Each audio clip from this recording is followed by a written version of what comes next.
Fala, nação tricolor! Eu nem acredito que finalmente eu tô começando uma gravação com vocês.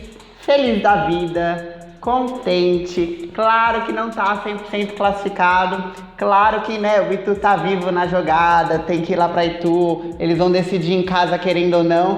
Mas, já deu uma mudança, já evoluiu, é o que a gente estava esperando, uma postura que a gente está esperando desde o começo do ano, que foi o primeiro jogo de São Paulo que a gente pôde dizer, não, finalmente venceu e convenceu. Teve uma falha ou outra ali que foi o lance do último gol, mas foi um jogo lindo de ver. Finalmente a promessa da base em campo deu certo, e que estrela dessa base, desse menino Igor Gomes. Vamos falar de um monte de assunto. Além de falar do jogo que vai pegar o Ituano agora lá em Itu. Vou pra Itu, hein? Vai ter vlog lá. E quem não conferiu ainda, volta um vídeo que tem vlog com entrevista com o Muricy no camarote do Leandro Guerreiro e visita na sala do VAR. Eu vou falar do VAR. Vou falar que o Lugano teve lá na Federação Paulista. Ele passou uma tarde simulando ser um técnico de VAR. Então vou falar como funcionam as regras do VAR. Eu que estive lá na salinha, tal, visitei tudo. Inclusive utilizaram o VAR, mas não funcionou muito, né? Paciência. Vamos falar do Liseiro, que já está sendo observado por um time da Itália. Vamos falar da troca do Calazans pelo Nenê, e já tem um clube de olho no Calazans. Não pode ver alguém de São Paulo de olho em alguém que já vai clube se meter. Vamos falar do... Lá vem o Pato, aqui, patacolar. Olha o que o pai dele colocou no Instagram. Vou falar do interesse do Palmeiras do Pato e da primeira reunião do São Paulo com o empresário do Pato, que foi ontem, segunda-feira. Vamos falar do Everton Felipe. O Everton Felipe tem proposta de 2 clubes. Vamos falar do Everton Felipe. Vamos falar que a Chapecoense enviou uma proposta para o Mancini, pedindo para o Mancini ser técnico. E o Mancini já respondeu, estavam me perguntando isso lá no WhatsApp. Cuca recebeu alta médica, já tem data para estrear de São Paulo, tem até uma enquete para fazer sobre esse assunto. E aí eu vou finalizar falando de uma geral de todos aqueles reforços que o Cuca já tinha pedido, e do lateral direito, o Rodinei do Flamengo, que também o Cuca deu o aval que o São Paulo pudesse ir atrás. Antes, vocês já sabem, não sabem onde assistir o jogo, já sabem, mas não sabem. Não sabem onde assistir o jogo do São Paulo contra o Ituano quarta-feira? Network BG, link na descrição, planos a partir de R$30. Você pode fazer 3, né? Pode fazer 3 horas de teste gratuitos na Network BG, e agora tem um monte de filme liberado. Eles deram uma revolucionada no aplicativo de filmes. Tá muito bacana. Vai aqui embaixo na Network BG para assistir os jogos do Tricolor, ainda ficar inteirado nas séries, nos games, enfim, em tudo. Mandala Turismo, vai ter mais um sorteio comigo para o dia, acho que é dia 16 de abril, vou confirmar a data e vou fazer um vídeo essa semana só dessa viagem.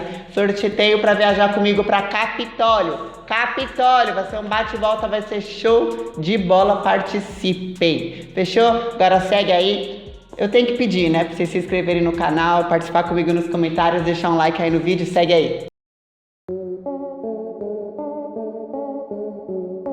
Galera, o primeiro assunto, eu não preciso nem pegar minhas anotações. Primeiro assunto eu já vou matar logo que vocês querem saber. Pato. Caramba, Laila, mas já era pra ter fechado com o Pato, porque ainda não fechou com o Pato, não sei o que, enfim. Eu expliquei no último vídeo que o Pato e o agente deles tava viajando até domingo. Aí no sábado, quer dizer, São Paulo poderia até sexta-feira ter finalizado a contratação e inscrito o Pato no estadual. Até sexta-feira era a data limite da Federação Paulista. Não fez isso, encerrou, não pode mais mexer na lista.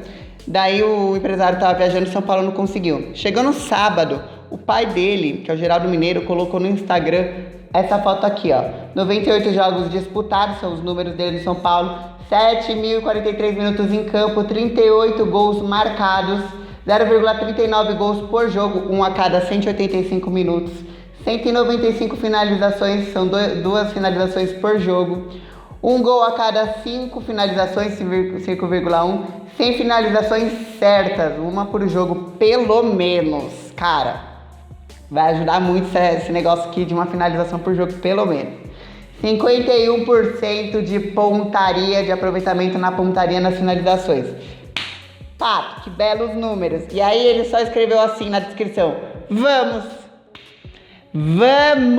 Então vem, a hashtag vem Pato, a campanha com a descrição tá aqui embaixo.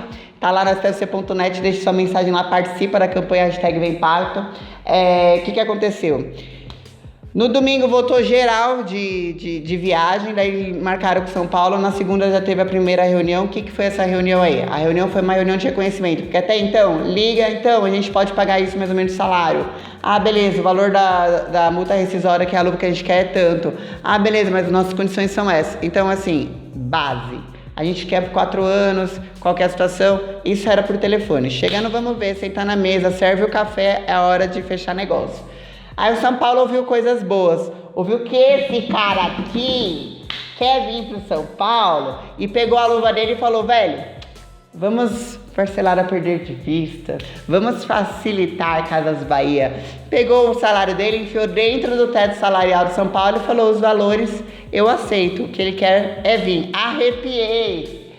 Significa que tá fechado? Não significa, porque eu falei isso na live. Enquanto eu não vestir a camisa, assinou contrato, fez exames médicos, eu não boto minha mão no fogo. Mas o que separa agora o pato do São Paulo são trâmites finais de burocracia, são aquela coisa de final de negociação mesmo. Palmeiras tentou, Alexandre Matos deu entrevista, Felipão ligou, Pato ouviu o Palmeiras porque não é uma pessoa burra, não fecha as portas, não é uma pessoa grossa, é uma pessoa bem assessorada no mundo business de futebol, mesmo que depois se aposenta, precisa fazer um evento de futebol, vai estar um Palmeiras lá. Então você escuta, você faz um vídeo dizendo que o Palmeiras não tem mundial, mas você escuta a proposta, é assim que funciona a cabeça do Pato. Ouviu a proposta, eu nunca digo que é chance zero, porque o futebol é muito vagabundo, vocês sabem. Mas tá encaminhado com o São Paulo, deu preferência pro São Paulo, quer vir pro São Paulo. Então assim, me perguntaram agora num grupo, ó a galera do grupo, antes de eu vir gravar. Laila, na sua opinião, vem? Minha opinião, vem e nos próximos dias deve ser anunciado. Certeza, não consigo dar. Ninguém consegue dar essa certeza sobre qualquer reforço, né? Futebol é assim. Mas animem-se. Essa ilusão pode ser que vire realidade tanto quanto foi Hernanes no começo do ano. Vamos falar de Liseiro, já matar esse assunto aqui, velho. Liseiro. O Milan, vocês sabem, o Lucas Paquetá tá lá. Tá começando a investir, mudou a filosofia depois do Lucas Paquetá de vários investimentos. E quer investir em garotos promessas do futebol brasileiro. E aí saiu uma lista de jogadores que estão sendo observados pelo Milan para a janela de meio de ano, de fim de ano, principal a de meio de ano, que é onde eles trocam a temporada lá, que é onde eles realmente se reforçam e a gente treme na base, né? Então nessa lista saiu o Everton do Grêmio, saiu o Pedrinho do Corinthians e saiu o Liseiro do São Paulo. Foi uma lista que saiu no jornal Gazeta dello Sport, é um jornal muito conceituado lá. Então o Liseiro está sendo bem observado, além de Antony, que já sabemos que deve receber proposta, Liseiro também deve receber. Segura! Ninguém solta a mão de ninguém. Segura esses moleques da base, porque a esperança vem deles. Vem de quem quiser, vem de Jusilei, vem de Jean, vem de Edmar. Mas deixa essa garotada aí, São Paulo, pelo amor de Deus. Everton Felipe, galera. Primeira coisa que eu tenho que lembrar, o Everton Felipe tava naquele jogo. Eu acho que ele estreou, né, em 8 meses, 9 de casa. Ele estreou agora no domingo contra o Ituano e fez uma partida participativa. Conseguiu, né, não comprometeu, esteve lá nos momentos que precisava. Então o Everton Felipe finalmente estreou pelo São Paulo. Brincadeiras à parte, o Everton Felipe, olha só, notícias de bastidores que se a gente sabe na época certa, a gente faz um furduê, né? Em janeiro, vocês vão lembrar, quem acompanha o canal, que eu falei, olha, São Paulo tem um prazo agora de dizer para o Sport se vai exercer o direito da preferência de compra e vai ter que pagar a segunda parcela pelo Everton Felipe. O Everton Felipe foi 6 milhões em 2 vezes de 3. Uma no começo do empréstimo, a outra tinha que pagar se quisesse comprar. São Paulo exerceu essa cláusula aí, falou, não, eu quero exercer esse direito, e pagou agora, no último dia 10, agora de março, a segunda parcela de 3 milhões. Então foram 6 milhões por 60% do jogador, 35% do jogador é do Banco BMG, ainda 5% fica com o Sport, que não é besta, quer tentar na valorização. Por que o São Paulo quis exercer esse direito em janeiro? Porque o Santos correu pro Sport e falou, a gente tem interesse no Everton Felipe. Quanto que tá esse jogador? A gente tá meio que sem grana, não sei o quê, manda o Everton Felipe pra cá. E a gente interessado no Vitor Ferraz. É o tipo de coisa que eu prefiro não ficar sabendo mesmo na hora, que eu fico revoltada. mas beleza, já foi. O Santos queria o Everton Felipe e o São Paulo falou, não, eu não tenho rotatividade de banco, se os moleques machucar, com tanto de campeonato que eu tenho. Lembrando que o São Paulo estava com planejamento para estar disputando ainda a Libertadores, então eu esperava que tivesse 2 campeonatos, né? E aí falou, não, eu preciso de Everton Felipe para compor elenco. Acontece que o Santos avisou o São Paulo e tem mais um time que eu ainda não descobri qual é, que avisaram o São Paulo que tem interesse no Everton Felipe. Então, baseado no que vocês viram domingo contra o Ituano, o Everton Felipe vende ou fica? Sua opinião. Minha opinião, dá-lhe embora, cara. Dá-lhe embora. Demorou muito pra estrear, tem gente aí no mercado pra ver, claro, vai um, volta outro, né? Mas o Cuca não tá querendo uns caras aí no mercado? O Everton Felipe não demorou bastante, a gente tem que reduzir a folha salarial? Tá aí, uma oportunidade. Essa é a minha opinião, Laila Reis, comenta aí embaixo. Calazans versus Nenê, eu já falei no último vídeo, vou falar novamente um pouquinho com detalhes. E tem um time de olho no Calazans, essa é a grande notícia. O Calazans tem contrato até dezembro de 2019, o Nenê também. E aí ele estava discutindo renovação e pediu luvas. E o Fluminense falou, olha, eu tô vendendo almoço para pagar a janta, não tenho como pagar tuas luvas. Então, o que acontece? São Paulo tem interesse em você. E a gente tem interesse no Nenê, o que você acha? O Calazans falou, não, positivo, eu gostaria de uma chance, uma oportunidade no São Paulo. E o Nenê tá querendo ser titular. Lembrando que o Nenê já voltou a treinar em campo, não deve ficar à disposição agora na quarta, mas no final de semana já fica à disposição do Mancini se tudo der certo. Daí o Fluminense e São Paulo ligou pro outro, tal. Como eu falei lá na notícia do Pato, encerrou sexta-feira para você conseguir adicionar qualquer pessoa na lista. Então eles vão esperar o estadual para concluir essa troca aí que já tá encaminhada. Tá encaminhada, não acertada, encaminhada. Acontece que o Corinthians ficou sabendo da dor de cotovelo da peste e ligou pro Fluminense e falou, e aí, como é que tá essa situação do Calazans, não conseguiu renovar, como é que é, e tal. E tá tentando dar uma garimpada lá no elenco do Fluminense, porque não perguntou só do Calazans, mas que nos fere é o Calazans. Comenta aí embaixo o que vocês acham do futebol do Calazans, serve, vale uma troca pelo Nenê, ou deixa o Corinthians pegar e o Fluminense que paga o Nenê? Comenta aí embaixo. Mancini, cara, esse assunto quero falar. Wagner Mancini recebeu uma proposta da Chapecoense para voltar a treinar a Chape, né? Chape eu acho que é o único time que a gente pode gritar vamos Chape e ninguém vai ligar, porque depois de tudo que aconteceu, né? Enfim, o Mancini tava lá de coordenador de futebol, antes estava encostado, não sei o que. São Paulo contratou Mancini. Eu vi você no comentário falando que eu não quero Mancini de técnico, que não sei o que, não sei o que lá. E aí agora eu vou deixar uma enquete no final, vocês vão entender esse comentário. Daí agora, o cara foi um pouquinho bem, começou a dar uma evoluída no time, já tá todo mundo de olho. A Chape fez uma proposta e mandou lá, mandamos um treinador embora, acho que você ainda tem muito a agregar, volta. Aí ficou sabendo, chamou o Mancini e falou o seguinte, o Cuca, que é a próxima notícia, o Cuca vai chegar, vai assumir o elenco, mas nem por isso, por esse tempo que você me quebrou o galho, literalmente, eu vou deixar de querer você na função que eu te contratei, que é de coordenador de futebol, que é uma coordenação mais administrativa, que é liderando ali o departamento de scouts, que é no dia a dia implementando filosofia, enfim, é uma coisa administrativa. Ele só quebrou esse galho, até porque ele também está lá no sindicato dos treinadores, enfim. Aí o Raí falou, quero que conto com você aqui nos bastidores. E aí o Mancini falou, olha, neguei a proposta para Chapecoense, não quero mais ser treinador, na minha carreira de treinador tá acabando, por mim seja o último clube esse que eu passei, o que eu quero mesmo é ficar numa função administrativa daqui por diante, não quero mais lidar com esse tipo de pressão de ser treinador de futebol. E aí, então, você que me mandou mensagem no WhatsApp perguntando e tal, tá aí a resposta. O Mancini negou a proposta do Chapecoense, segue no São Paulo. Quando o Cuca assumir, ele vai para a coordenação de futebol. Laila, você falou que tinha uma enquete, não sei o que e tal. Primeira coisa da enquete, já emenda uma coisa na outra. O Cuca recebeu alta médica, e a partir do dia 2 de abril acertou com o São Paulo para assumir o elenco. Dia 2 de abril ainda é fase de mata-mata. E aí? Mancini já chegou com essa evolução gradual, de pouco a pouco. Você pegar o jogo lá contra o São Caetano, eu achava que ia ser um fiasco esse jogo contra o Ituano. E aí o Mancini tirou leite de pedra e o Cuca pode estar vindo aí para assumir agora no dia 2, no pleno mata-mata. Mantém o Mancini até o final do Paulista e o Cuca espera? E aí ele pega uma intertemporada até o Brasileiro? Ou não? Chegou o Cuca, já tem que vir mesmo, ele quer o técnico, ele quer o cara. Ou deixa o Cuca ali na beira do gramado falando, Cuca, assiste a base. Não muda a base. A base é a base. Então, deixa a base sendo base. Comenta aí, me diz sua opinião. Por mim, porque assim, temos que trabalhar com essa opção pela realidade de retrospecto desse ano, né?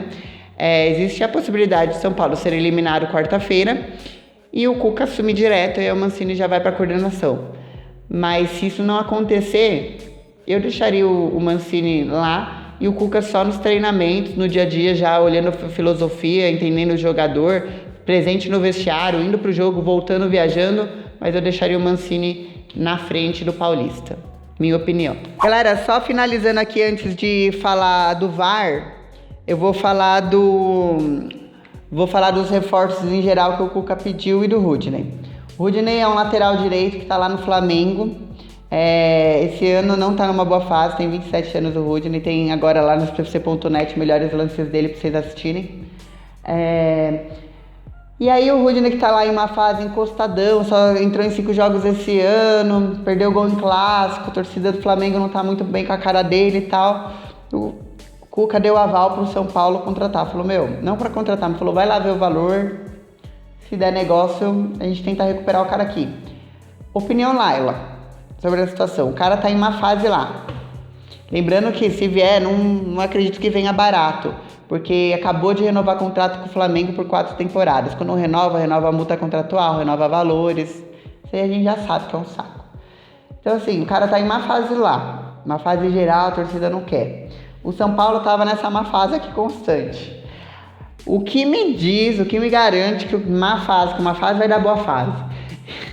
Eu tenho minhas dúvidas. Uma fase com uma fase, acho que vai dar uma fase mais ou menos. Você vai falar, pode ser que o cara fique encostado aqui, a gente já tem Edmar encostado na esquerda, a gente já tem o Bruno Pérez para saber o que vai fazer da vida. Então, eu preferia pegar um cara para resolver. Mas vocês comentam aí embaixo o que vocês acham do futebol do Rudney. Os outros caras que o Cuca pediu, o único que não entra nessa lista, mas entra ao mesmo tempo, é o Roger Guedes. Tietê e Keno estavam na mesma situação. São Paulo tentou empréstimo, ambos os times falaram, a gente quer vender. Então, ambos os times pensaram o seguinte, eu não vou te emprestar agora o cara, porque na janela pode chegar alguém querendo comprar esse jogador. No caso do Roger Guedes é muito parecido. São Paulo até queria o empréstimo, mas o Xandão pediu luvas. São Paulo não tem dinheiro para luvas. O jogador veio aqui, apareceu no CT, mostrou as caras, como quem diz, eu quero. Não adianta você querer, você tem um clube asiático no meio. Difícil de negociar. Então, tá no mesmo pé. Eu não vou emprestar para você e reduzir minhas luvas agora, se daqui 1 mês e meio, 2 meses, pode aparecer alguém que pague essas luvas e para mim vale mais a pena esperar. Então, toda a movimentação desses nomes aí deve acontecer na janela de meio de ano durante a Copa América. Abre a janela, plum. Chega um monte de proposta, São Paulo faz um monte de proposta, aquela loucura. Fica tranquilo que eu vou estar aqui 24 horas por dia gravando na madrugada para vocês. Mas é isso sobre esses nomes que o Cuca tinha pedido. Agora eu posso falar, gente, me perguntaram, eu vou falar do VAR, mas tinham me perguntado aí na live, em vários outros vídeos do Toró e do Valse. Toró que está com contrato renovado até 2023, não está sendo utilizado, por que não põe, será que ele não está pronto? Aí, gente, lembrando que o Valse e o Toró chegaram aí para a seleção brasileira muito recentemente, ficaram nesse bate-volta de viagem, então não sei se é por conta de ter ido para a seleção brasileira, que ficou fora de treinamento, aí o Mancini não colocou, mas isso é questão técnica. O jogador está à disposição do São Paulo, tanto do profissional quanto da base, porque é o que normalmente o São Paulo faz. Se o jogador não está no profissional jogando, o técnico não está utilizando sempre, volta para a base, porque esse cara tem potencial para estar no profissional, ele arrebenta na base, volta para a base, cumpre o calendário, quando o treinador quiser, chama ele que já está integrado. Então assim, estão à disposição, mas se não foram utilizados, hashtag pergunte ao Mancini. Agora sim, vamos falar do VAR. Gente, quem entra agora no estádio, agora no último Lituano, como o VAR tá valendo nessa fase de mata-mata das finais, recebe um folhetinho no estádio dizendo como é que funciona, quando que deve ser utilizado, quais são os sinais do juiz e tudo mais. Nessa semana agora passada, tô bacana hoje, a Federação Paulista de Futebol chamou um representante de cada um dos times que passou para essa outra fase do Paulista. O único que não mandou representante foi o Palmeiras, que continua rachado com a FPF. Daí o Lugano passou um dia ali do lado do Andrés, que o Corinthians mandou o Andrés, e eles simularam durante um dia ser árbitros de vídeos. Então eles assistiram uma partida sendo lá na cabinezinha, com um monte de telão, com os auxiliares e tal. E teve um lance que eles tiveram que simular o VAR, que o Andrés depois falou, meu, é muito difícil, a gente vai ter que ter paciência para essa integração da tecnologia no futebol, porque foi um lance de gol que tinha uma falta no comecinho do gol. E aí eles tinham que dizer se anulava o gol ou não, se dava falta, senão não dava. Corinthians já passou por isso em final de Copa do Brasil, a gente sabe como que é. E ele falou, realmente é muito difícil, a gente ficou ali quase 3 minutos e não conseguia chegar em um consenso, em um acordo. Todo mundo ali, cada um tinha uma interpretação, mesmo com 10 monitores e um auxiliar que dizia esse ângulo é melhor para você ver, passa o replay daqui e tal, não conseguindo chegar a acordo. Foi bom para o dirigente pensar 10 vezes antes de reclamar. Acho que chamaram o Lugano pensando naquele jogo do ano passado, que o Lugano estava certo de reclamar lá da expulsão do Diego Souza, e aí eles pensaram, vamos chamar o Lugano, porque o Lugano gosta de reclamar com a arbitragem. Mas, naquela situação, o Lugano estava certo. E aí o Lugano deu uma entrevista falando, olha, o futuro é esse, modernidade, tecnologia no futebol. Vai só funcionar quando um capitão do time, igual era o futebol americano em outros esportes, ou o técnico puder chamar o VAR, quando tiver essa consciência, não for só o árbitro a hora que ele tiver em dúvida escolher, porque senão vai ficar mediante pressão, mediante sim e não. Ele acha que vai haver mais justiça e vai ficar mais perfeito quando for dessa forma. O que a Federação Paulista de Futebol tem medo? Tem medo de passar essa responsabilidade para o treinador e para o jogador, e o jogador de propósito ficar pedindo VAR pra esfriar jogo. Tipo, o outro time cresceu, na hora que cresceu, tá embalado, vai sair o gol, pum, você pede o VAR. Esfria, pra recuperar aquela energia, vocês sabem bem como é que é. Então existe está em fase de adaptação, é tudo teste, tudo treinamento, é tudo tempo, né? Eles fizeram isso exatamente pra pedir paciência pra galera. Então eu dei uma notada aqui sobre o VAR. Pra que serve o VAR e como que é feito o VAR? VAR ficam vários monitores, inclusive no último vlog, vai lá dar uma assistida. Eu entrei na sala do VAR e eu mostrei a sala do VAR pra vocês. Então é uma salinha azul. Durante os 90 minutos do jogo, os árbitros não podem falar com ninguém. Quem que fica lá? Uma equipe de juízes e ex-juízes para ficar olhando os lances. E uma equipe técnica que olha quais os melhores lances de replay, que é uma equipe mais de vídeo, aqui você dá mais um, aqui você vê melhor e tal. Então é uma equipe que fica ali fechada durante todo o jogo, não consegue falar com mais ninguém. Quando que o VAR pode ser chamado? O VAR pode ser chamado em qualquer lance que for duvidoso, mas importante. Anular ou não o gol foi certo, foi errado, teve falta, não teve e tal. Faltas graves, que pode dar em expulsão, que pode dar em anulação de gol, e penalidades máximas. Então esses são os 3 tipos de lances duvidosos que o juiz pode falar, tô em dúvida, é clássico, entendeu? É choque rei, eu não quero errar, deixa eu chamar a galerinha. E aí tem 2 maneiras que ele pode consultar o VAR. Primeira maneira que é essa equipe que eu falei que tá na cabine. Ele coloca a mãozinha aqui, bonitinho na orelha, e aí ele já está sinalizando a galera da cabine que ele quer um posicionamento, que ele está em dúvida. E aí a galera da cabine tem que correr, porque o tempo do jogo tá rodando, para olhar aquele replay e passar aquilo. Foi isso que o Andrés e o Lugano simularam, junto com outros 6 ali outros 5 o Palmeiras não mandou. Outros 5 times, pessoal do Ferroviária, cada um mandou um representante. Foi essa situação de um juiz fingindo, vai, pau no gato, quero ver você agora chegar num consenso aí, sem errar. A segunda alternativa do juiz é um monitor que fica intacto numa das beiras do gramado, numa das laterais, e aí ele sinaliza com aquele retângulo que vocês já conheceram lá na Copa, dizendo que vai olhar ele mesmo, um monitor. Não aconteceu isso no outro time, mas já está dando repercussão em vários clubes, no outro jogo, né? Em vários jogos de um juiz que fez certo, que fez errado. Sempre tem um time que sai meio puto, né? Então são nessas horas que entram o VAR. Lembrando que a Federação Paulista de Futebol está arcando com todos os custos do VAR esse ano. São 28 mil por jogo É 28 mil o custo total.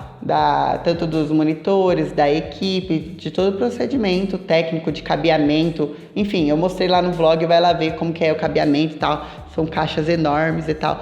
Todo esse sistema tecnológico aí custa 28 mil por jogo, não é por rodada não, é por jogo. A FPF tá custeando. Então, só para sinalizar aqui para vocês, esse daqui é a sinalização que o juiz faz do retângulo quando ele quer ir na beira do gramado e ele mesmo olhar o monitor. E esse é o monitor que fica na lateral, que ele pode ir quando ele mesmo quer. Depois que ele fez o retângulo, ele olha esse monitor aqui.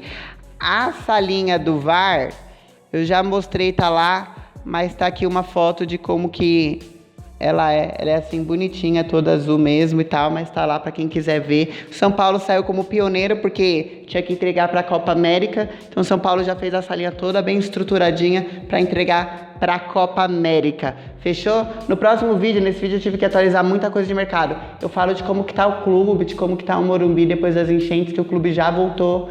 Eles foram muito rápidos, o vestiário já tá tudo certo, tá bonitinho lá o Morumbi. O clube não tá inteiro ainda liberado, mas parcialmente já tá. E eles foram muito rápidos, então de parabéns de verdade. Galera, tem vlog em Itu, hein? Tô indo pra Itu amanhã pra gravar vlog pra vocês, conto com a sua audiência. Vai ter live lá do Itu no @SPFCterra e vai ter vlog aqui nesse canal. Eu conto com vocês. Fechou? Grande beijo.